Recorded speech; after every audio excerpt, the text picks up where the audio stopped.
Hello students, welcome to Avis smart study the part of life. आप लोग कैसे हैं? आशा करते हैं आप सभी लोग अच्छे होंगे। रासायनिक समीकरण के तथ्यों के बारे में हम चर्चा कर रहे थे। ठीक है, चर्चा कर रहे थे। चलो वहीं से स्टार्ट करते हैं। जब रासायनिक अभिक्रिया होती है तो हमें कौन कौन से तथ्यों की जानकारी प्राप्त होती है। 1 बाय 1 करके हम क्या करेंगे, सारा डिस्कस करेंगे। ठीक है, देखो आपने क्या किया था। आपने जब Mg प्लस O2 की परस्पर क्रिया की थी तो आपको क्या बना था आपका प्रोडक्ट, मैग्नीशियम ऑक्साइड। ठीक है, तो ये जो अभिक्रिया में भाग ले रहे हैं इनको आपने क्या बोला था, अभिकारक। क्या बोला था, अभिकारक। एमजीओ जो आपका बना था इसका कहते थे उत्पाद। तो नंबर 1 यही आपका हो गया कि रासायनिक समीकरण से रासायनिक अभिक्रिया में भाग लेने वाले पदार्थों का ज्ञान हो जाता है। क्या पदार्थों का ज्ञान हो जाता है। नंबर 2, क्या नंबर 2 कौन सा तथ्य है वो लिख लो। रासायनिक अभिक्रिया से रासायनिक अभिक्रिया में भाग लेने वाले पदार्थों का ज्ञान हो जाता है। नंबर 1 हुआ। नंबर 2 आइए, रासायनिक अभिक्रिया के फलस्वरूप उत्पन्न उत्पादों का ज्ञान हो जाता है। नंबर 1 मतलब ये आपका उत्पाद जो भी हुआ रासायनिक अभिक्रिया से जब क्रिया हुई तो क्या हुआ, उत्पन्न उत्पाद ज्ञान हो जाता है। जैसे ये इससे क्रिया हुई थी, ये उत्पाद का ज्ञान हो गया, ये तथ्य हो गया दूसरा। ठीक है, तो फिर से एक बार रिपीट कर देता हूँ। रासायनिक अभिक्रिया के फलस्वरूप उत्पन्न उत्पादों का ज्ञान हो जाता है। नंबर 2 आ गया। नंबर 3 पे आ जाइए। नंबर 3 ये आपका हो गया उत्पाद। नंबर रासायनिक अभिक्रिया के अभिकारकों तथा उत्पादों की मोल संख्या होने पर उनके द्रव्यमान की जानकारी प्राप्त हो जाती है। ठीक है, बोलोगे मोल संख्या क्या होती है? क्या आप बोलोगे मोल संख्या क्या होती है?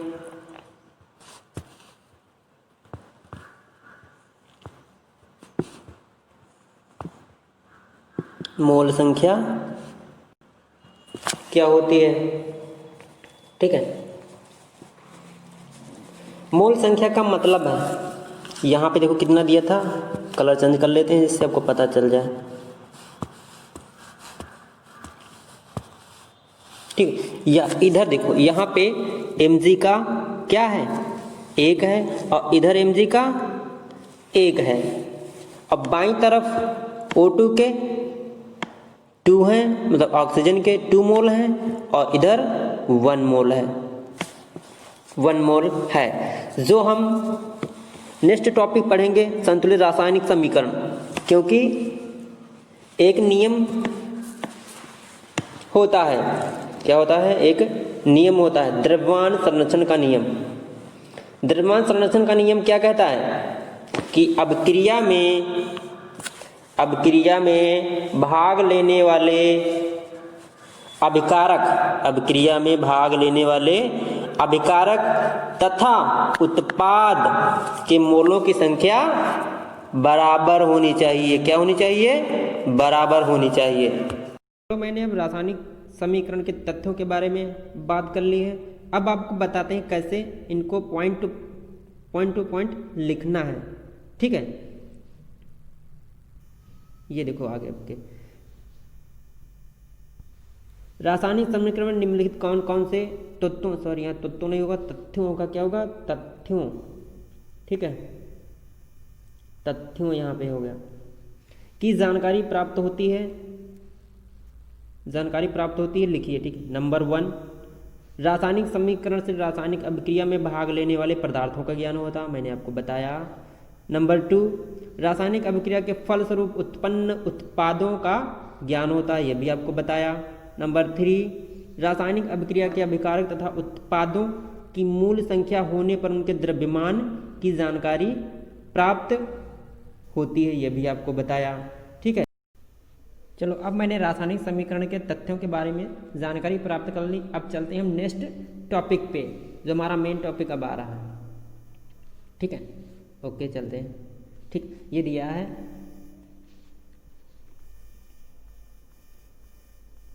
ओके, दिख रहा है? ठीक है,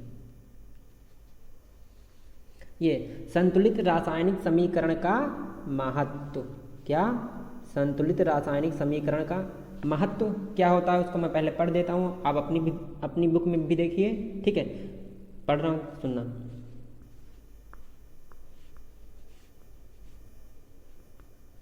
ठीक है, आपको द्रव्यमान संरक्षण का नियम स्मरण होगा। आपको द्रव्यमान संरक्षण का नियम स्मरण होगा, जिसको आपने क्या नवीं कक्षा में अध्ययन किया था। ध्यान है? कुछ आपने नवीं कक्षा में पढ़ा था? नहीं ध्यान है? चलो अब ध्यान रखना है यहाँ पे। ठीक है, किसी रासायनिक अभिक्रिया में द्रव्यमान ना तो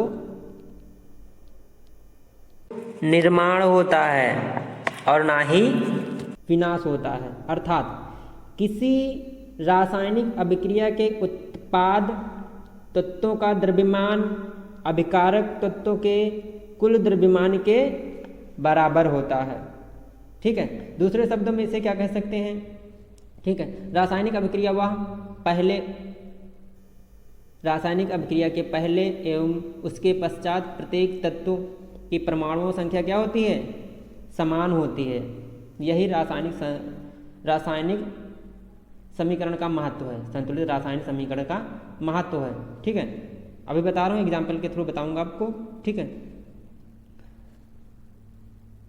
इसलिए हमें कंकालीय समीकरण को संतुलित करना होता है। देखो, कंकालीय समीकरण आ गया, इसका मतलब समझ लो। यहाँ पे कंकालीय समीकरण आ गया, इसका यहाँ पे मतलब समझना। कंकालीय समीकरण यहाँ पे क्या कह रहा है? कंकालीय समीकरण कहते हैं कि जो पहले जो अशुद्ध होती है आपकी समीकरण, क्या होती है? अशुद्ध, तो उसे हम क्या कहते हैं? कंकालीय समीकरण कहते हैं। ध्यान में आ रहा है कुछ? क्या कहते हैं? कंकालीय समीकरण कहते हैं। जो यहाँ पे लिखा हुआ है समीकरण कहते हैं। अब एक और भी नाम इसका है कंकालीय समीकरण का, उसका नाम है ढांचा समीकरण। क्या नाम है? ढांचा समीकरण। ठीक है, क्या नाम है उसका? ढांचा समीकरण। ढांचा समीकरण। ठीक है, दोनों नाम आ जाए आपको लिखना होगा। जैसे पूछ ले कंकालीय समीकरण किसे कहते हैं, ठीक है, और कहते हैं ढांचा समीकरण किसे कहते हैं। तो कंकालीय समीकरण उसे कहते हैं वह रासायनिक अभिक्रिया जिसमें जो है असंतुलित होती, वह रासायनिक समीकरण जो असंतुलित होती उसे रासायनिक समीकरण कहते हैं। फॉर एग्जाम्पल, जैसे ये यहाँ पे देखो क्या दिया, यहाँ पे क्या दिया है? Mg दिया है, O2 दिया है और मैग्नीशियम ऑक्साइड बन गया। इधर देखो Mg के कितने हैं? 1 है। कितना है? 1 है। और O2 का कितना है? 2 है। इधर के O2 का कितना है? 1 है और Mg का 1 है। ठीक है, तो ये आपकी क्या है? ढांचा समीकरण। क्या है? ढांचा समीकरण है। ठीक है, या इसको हम कह सकते हैं कंकालीय समीकरण। क्या कह सकते हैं हम इसको? कंकालीय समीकरण। कह सकते हैं कंकालीय समीकरण। ठीक है, ये आपका पॉइंट डिस्कस हुआ। ठीक है, अब जैसे यहाँ पे दिया है, जैसे यहाँ लिखा है सल्फ्यूरिक जिंक लिखा है, जिंक, सल्फ्यूरिक अम्ल और zinc sulphate plus hydrogen. Zinc और सल्फ्यूरिक अम्ल से क्रिया हुई, क्या बना? जिंक सल्फेट और हाइड्रोजन। जिंक ये आपका दिया है, सल्फ्यूरिक अम्ल ये आपका दिया है H2SO4 और जिंक सल्फेट आपका ये दिया है और हाइड्रोजन का ये दिया है। ठीक है, तो हम ऐसे ना बता के हम क्वेश्चन टाइप में आपको बताते हैं, ठीक है। ठीक, क्वेश्चन टाइप में बता रहे हैं। देखो ये आपका क्वेश्चन सामने आ गया, ठीक है। देखो, संतुलित रासायनिक समीकरण किसे कहते हैं? रासायनिक समीकरण संतुलित करना क्यों आवश्यक है? तो डिफिनीशन पहले पढ़ लेते हैं, ठीक है। डिफिनीशन देखो क्या है इसकी।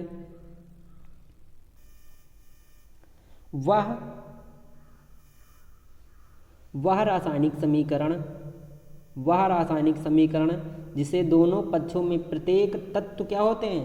प्रत्येक तत्व के परमाणुओं की संख्या बराबर होती है, वह संतुलित रासायनिक समीकरण कहलाती है, या इंग्लिश में इसको बोल सकते हैं बैलेंस केमिकल इक्वेशन, ठीक है। तो देखो वही दिया एग्जाम्पल जो भी मैंने बताया था, जिंक H2SO4 जिसको मैंने सल्फ्यूरिक अम्ल बोला, ठीक है। क्रिया हुई, क्या बना?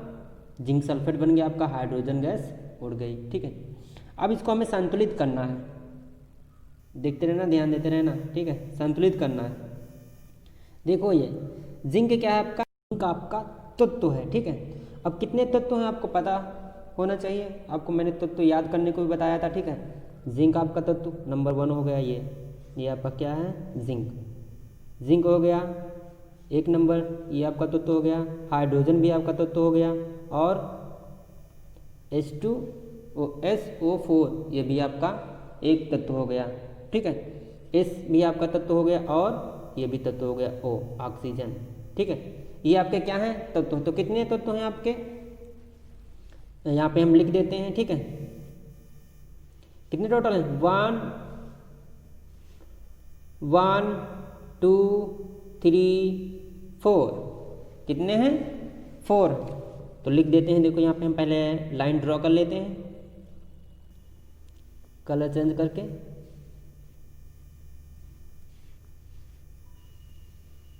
जी आपकी हो गई, जी आपकी हो गई, और सी आपकी हो गई, ओके।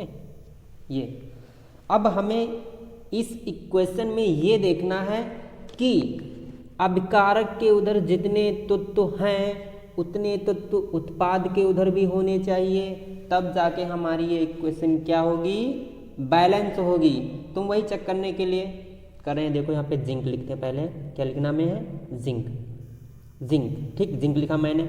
जिंक अभिकारक में कितनी बार दिया है वो हमें काउंट करना। इधर कितना दिया है? ओनली 1 बार, तो हम लिखेंगे 1, ठीक है। अब देखो उत्पाद में जिंक कितनी बार दिया है? ओनली 1 बार। कितनी बार? 1 बार, 1 लिखेंगे। समझते रहना ध्यान से, ठीक है। अब देखो हाइड्रोजन आपका आ जाएगा, ये क्या है तो मैंने बताया था, ठीक है। हाइड्रोजन तो हाइड्रोजन अभिकारक के उधर कितनी बार दिया है? 2 बार। H2 लिखा है 2 बार, तो क्या हो जाएगा? अभिकारक के कितनी बार लिखा है? 2, तो क्या हो जाएगा? 2। अब देखो उत्पाद के उधर हाइड्रोजन कितनी बार दिया है? इसमें तो है नहीं, इसमें दिया है, ये 2 बार दिया है, तो क्या हो जाएगा? 2। अब देखो क्या आ रहा है आपका? S फॉर सल्फर, ठीक है। S लिखते हैं यहाँ पे, 5 मत समझना, S दिया है, ठीक है। अब देखो S कितनी बार दिया है अभिकारक के उधर? ओनली 1 बार दिया है। कितनी बार? 1 बार दिया है। अब देखते हैं उत्पाद के उधर कितनी बार दिया है? इधर भी 1 बार दिया है। कितनी बार? 1 बार दिया है। इक्वेशन में देखते चलना, ठीक है। क्या? इक्वेशन में देखते चलना। अब देखो कौन सा आ रहा है आपका? ऑक्सीजन। क्या आ रहा है? ऑक्सीजन, ठीक है। ऑक्सीजन, ये आपका ऑक्सीजन हो गया। क्या? ऑक्सीजन हो गया। तो ऑक्सीजन का अभिकारक के उधर कितना है? 4 है, ये देखो लिखा है कितना? 4। अभिकारक में कितनी वैल्यू है इसकी? 4 है ऑक्सीजन की। अब उत्पाद में इसकी वैल्यू देखते हैं, इधर भी वैल्यू 4 है, ठीक है। अब हम बैलेंस करते हैं। देखो जिंक के इधर कितने? अभिकारक में 1 है, ठीक है।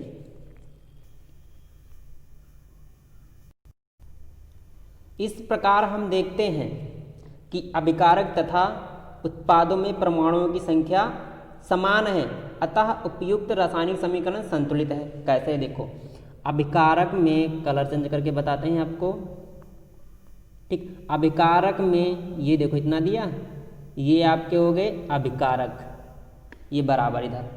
अभिकारक में भी इतने जिंक के, इतने हैं आपके हाइड्रोजन के भी इतने हैं और सल्फर के इतने भी हैं और ऑक्सीजन के इतने में। और ये आपका रहा, ये रहा आपका उत्पाद। क्या रहा आपका? उत्पाद। तो ये भी आपके क्या दिए इधर, बैलेंस बराबर है, उत्पाद में भी है। ठीक है, तो इसी से हमें क्या पता चलता है कि रासायनिक जो इक्वेशन जो लिखी है वो क्या है, संतुलित है।